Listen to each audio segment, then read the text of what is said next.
Hello കൂട്ടുകാരെ, ഇന്ന് നമുക്കൊരു സിമ്പിൾ മാങ്ങാച്ചാർ കണ്ടാലോ. 2 മാങ്ങ കുഞ്ഞായി അരിഞ്ഞ് ചെറുതായി അരിഞ്ഞ് അതിലേക്ക് ഉപ്പും മഞ്ഞൾപ്പൊടി ഇട്ട് 10 മിനിറ്റ് നേരം മാറ്റി വയ്ക്കാം. ആ മാറ്റി വെച്ച മാങ്ങയാണ് നിങ്ങൾ ഈ കാണുന്നത്. ഇതിന് ചെറുതായിട്ടൊരു നീരിറങ്ങും. ചാറായിട്ട് മാങ്ങാച്ചാർ വേണ്ടവർക്ക് ആ നീര് തന്നെ യൂസ് ചെയ്യാം, അല്ലെങ്കിൽ അത് ഊറ്റിക്കളയാം. ഇൻഗ്രീഡിയൻസ് കണ്ടാലോ.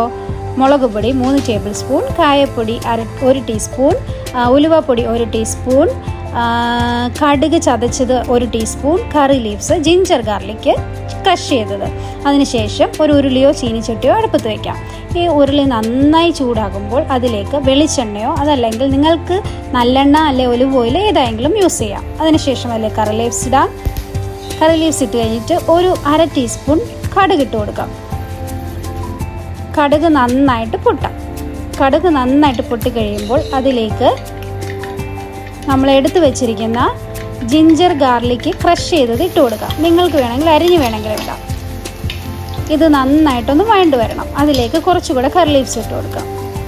ഈ കറി ലീവ്സും ജിഞ്ചർ ഗാർലിക്കും എല്ലാം കൂടെ നന്നായിട്ടൊരു ഗോൾഡൻ കളറിലേക്ക് വരണം.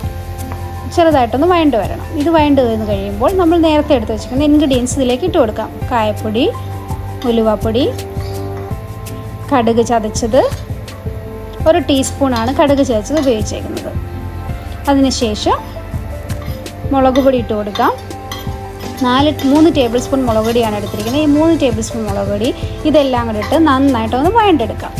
ഇത് തീ ഓഫ് ചെയ്തിട്ട് വേണം ഇത് മുളക് പൊടിയൊക്കെ ഇതിലേക്ക് ഇട്ട് കൊടുക്കാൻ, അല്ലെങ്കിൽ അത് കരിഞ്ഞു പോകും.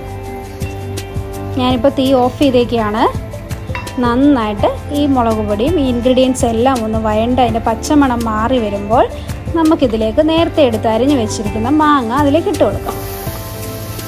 മാങ്ങ എല്ലാം ആ നീരോടുൾപ്പെടെയാണ് ഞാൻ ഇട്ടിരിക്കുന്നത്. ആ മാങ്ങ എല്ലാം അതിലേക്ക് നന്നായി ചേർത്ത് നന്നായി ഒന്ന് ഇളക്കിയെടുക്കാം. ഈ ഇൻഗ്രീഡിയൻസ് എല്ലാം മാങ്ങയിലേക്ക് പിടിക്കത്തക്ക പോലെ നന്നായിട്ട് ഇളക്കിയെടുക്കണം. ഇത് ഇളക്കി ഇതിലെല്ലാം നന്നായി ചേർന്ന് കഴിയുമ്പോൾ നമുക്കൊരു 1/2 ടീസ്പൂൺ പഞ്ചസാര ഇട്ട് കൊടുക്കാം.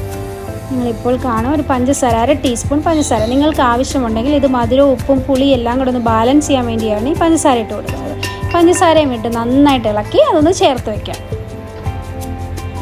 ഇതാണ് നമ്മുടെ അടിപൊളി ടേസ്റ്റി മാങ്ങാച്ചാർ ഇവിടെ റെഡിയാണ്. If you like the video